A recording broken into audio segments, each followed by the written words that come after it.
দুৰ্নীতিৰ ভূ সাম্ৰাজ্যত পৰিণত ব্যাগুম ৰাজ্যৰ চিকিৎসা বিভাগ।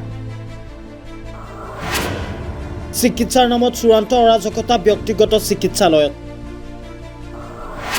কাণসাৰ নাই ৰাজ্যৰ স্বাস্থ্যমন্ত্ৰী কিংবা প্ৰশাসনৰ। ধন ঘটাৰ আশীৰা হিচাপে ব্যৱহাৰ চিকিৎসা ভিত্তিক। ভুল চিকিৎসাৰ হত্যা এজন ৰোগীক।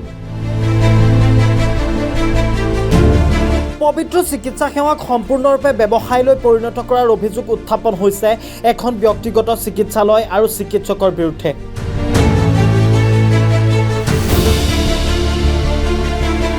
ৰাজ্যজুৰি একাংশ ব্যক্তিগত চিকিৎসালয়ৰ ময়মতালিৰ বাতৰি বাৰম্বাৰ সম্প্ৰচাৰ হৈ থকাৰ পিছতো ৰহস্যজনকভাৱে নীৰৱতা অৱলম্বন কৰি অহাৰ অভিযোগ উত্থাপন হৈ আহিছে ব্যাগুম স্বাস্থ্য বিভাগৰ বিৰুদ্ধে।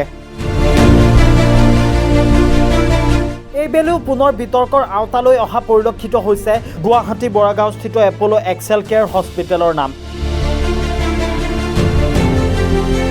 গুৱাহাটী বৰাগাঁওস্থিত এপ'লো এক্সেল কেয়াৰ হস্পিটেল নামৰ এখন ব্যক্তিগত চিকিৎসালয়ত ভুৱা চিকিৎসা প্ৰদান কৰা হয়। এটেনশ্যন মুখ্যমন্ত্ৰী হিমন্ত বিশ্ব শৰ্মা, এটেনশ্যন স্বাস্থ্যমন্ত্ৰী কেশৱ মহন্ত ডাঙৰীয়া। এগৰাকী ব্যক্তিক ভুল চিকিৎসা কৰি হত্যা কৰাৰ অভিযোগ উত্থাপন হৈছে এপ'লো এক্সেল কেয়াৰ হস্পিটেলখনৰ বিৰুদ্ধে।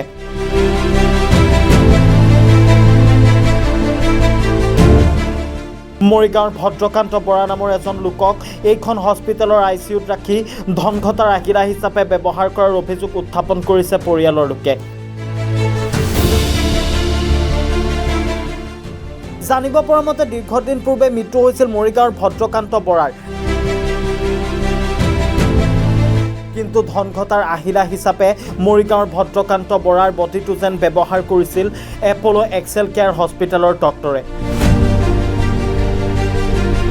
এতিয়া ৰাজ্যৰ ব্যাগুম স্বাস্থ্য বিভাগে এই ধৰণৰ কাৰ্যক কেনেদৰে নিয়ন্ত্ৰণ কৰিব সেয়া পৰৱৰ্তী সময়ত লক্ষণীয় হৈ পৰিব।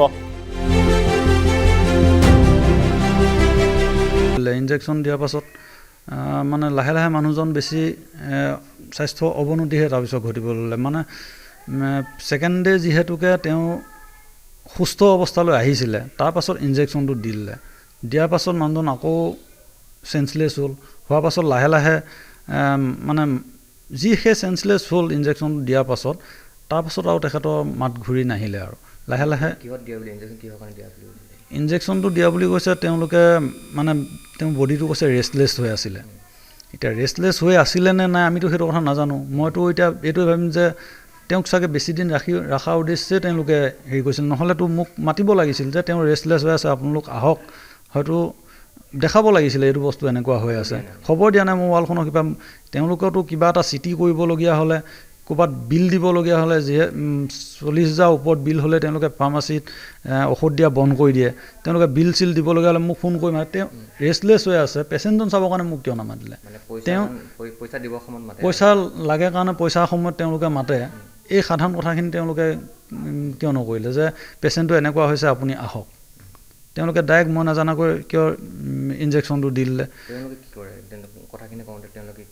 তেওঁলোকে কৈছে যে হেৰি আপুনি যিহেতুকে ভিজিটিং টাইমত আহিবই, সেইকাৰণে আপোনাক খবৰটো দিয়া নহ'ল আৰু মানে তেখেত ৰেষ্টলেছ হৈ আছিলে, ৰেষ্টলেছ হৈ থকাৰ কাৰণে আমি নহওঁতে ৰেষ্টলেছ হৈ আছে, সিহঁতে হাতো বান্ধিব ভৰিও বান্ধিব, তাৰপাছত আকৌ ইনজেকশ্যনটোও দিব। কিবা এটা হাত ভৰি বান্ধি থৈছ, ইনজেকশ্যনটো দিয়াৰ আগত মোক মাত। তেওঁলোকে সেইটোও নকৰিলে। তাৰপিছত লাহে লাহে মানে স্বাস্থ্য বেছি অৱনতি ঘটি গ'ল আৰু পিছত গৈ পেলাই তাতে কফ হ'ল, নিমনিয়া হ'ল, হৈ পেলাই তেওঁলোকে ব্ৰংকাইটিছ কিবা ব্ৰংকস্কপি কৰিছে। এনেকৈ কৰি কৰি পিছত গৈ ভেণ্টিলেশ্যন হ'ল, 6 নম্বৰ দিনাখন ঢুকাই থাকিলে। এই তেনেকুৱা।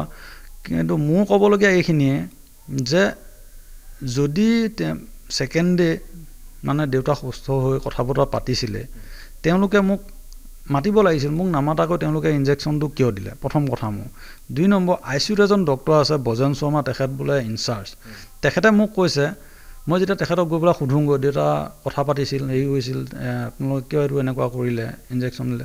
তেওঁলোকে কৈছে মোৰ ৰেষ্টলেছটো কিয় হৈছে তেওঁ কৈছে কি ব্ৰেইনত মানে হয়তো ব্লাড জমা হ'ব পাৰে সেইটো কাৰণে নিউৰো ডক্টৰৰ লগত কথা পাতিব দিলে মই নিউৰো ডক্টৰজনৰ ওচৰত গ'লোঁ লগালগ গৈ পেলাই সুধিলোঁ নিউৰো ডক্টৰে কৈছে মোৰ পাৰ্টটো একো ভাবিবলগীয়া নাই বাকীখিনি কথা চিন্তা কৰা তাৰমানে সিহঁতৰ ডক্টৰ মাজতেই কোনে কি কৰি আছে মিল নাই মানে পেচেণ্টজনক লৈ তেওঁলোকে এক্সপেৰিমেণ্ট কৰি আছে নেকি পেচেণ্ট এজনক লৈ তেওঁলোকে এক্সপেৰিমেণ্ট কৰি থাকে নেকি তাৰপাছত দেউতা ঢুকোৱাৰ পাছত তেওঁলোকে কৈছে কি তেওঁ মাল্টিপল ডিজিজ লৈ আহিছিলে আমুক এইবিলাক কথা মই কৈছোঁ যে মাল্টিপল ডিজিজ যদি তেখেতৰ আছিলেই প্ৰথমতে যদি ডিটেক্ট কৰিছে তেতিয়াহ'লে মোক ক'ব লাগিছিল যে আমাৰ ইয়াত তেনেকুৱা ভাল ডক্টৰ নাই তুমি বেলেগ এখন হস্পিটেললৈ লৈ যোৱা তেখেতৰ যিহেতুকে মাল্টিপল ডিজিজ লৈ আহিছে তেওঁলোকে সেইটো নকৰি দুদিনৰ কাৰণে সোমাই দিওঁ বুলি ICUত সোমোৱাই স্বাস্থ্য যেতিয়া অৱনতি ঘটি গ'ল তেওঁলোকে তেতিয়া মানে বাহানা বনাই তেওঁলোকে হাত সাৰিবৰ কাৰণে তোমালোকে মানে বেলেগত নিব পাৰা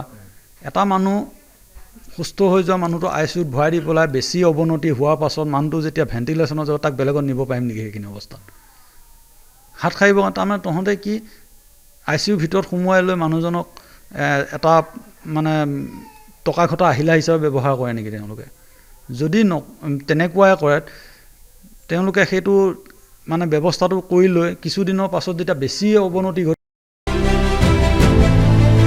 মৰিগাঁৱৰ পৰা জুনাইদ আহমেদ ৰিপৰ্টাৰ এনি